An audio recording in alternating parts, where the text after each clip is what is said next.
So the following is an exposition on Philemon 8-21, asking necessary questions on what that record meant, and deal with how we reflect on these matters today. Shout out to Dr. Shed. Let's go. Check. Let's go.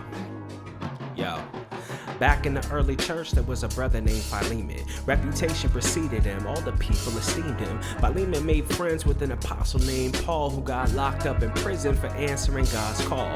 Now at that time, the prisons didn't really feed you. You basically depended on family to come and see you. It was easy to die there, conditions were the worst, and Paul was never married, so his help was from the church. Philemon had a slave named Onesimus. Before you get to tripping, just understand this first century Rome that we talking about. The slave system was normal and part of their economics. Millions involved in it. It was common for masters and their enslaved to be found in the ecclesia. The culture didn't cease to be culture among believers. And bear in mind, Paul thought the world was about to end, so tearing down these institutions wasn't really his intent.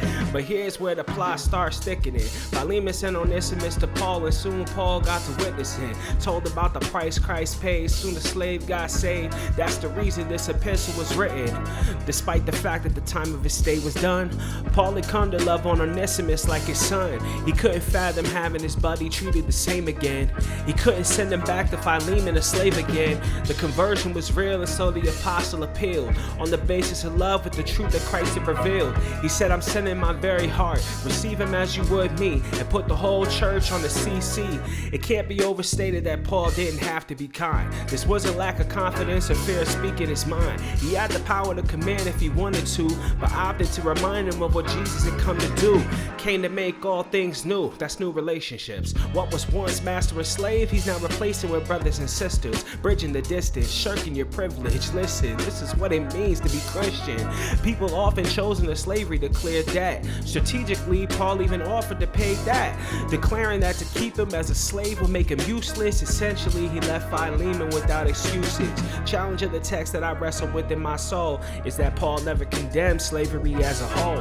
And over time, people built an argument from absence that socially we supposed to be apathetic and passive. But let's take a look beneath the surface of the subject and see if there's a reason why Paul didn't discuss it. First, race didn't exist in Paul's day. The transatlantic and Greco-Roman are not the same. And second, when you got an apocalyptic perspective, it's not the focus to overthrow the world as you know it.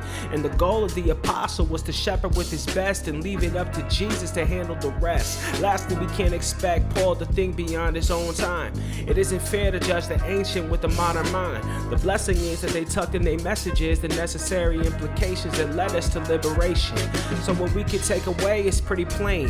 When you connect to Jesus, everything that you know is subject to change. The rich gotta come down low, the poor coming up, looking out for the least of these like they was one of us. Christ really bled to partake in enslavement's a blatant misrepresentation of what he did. The new covenant community is dignity and unity for all people, the great people, the small people, they God's people. We all equal.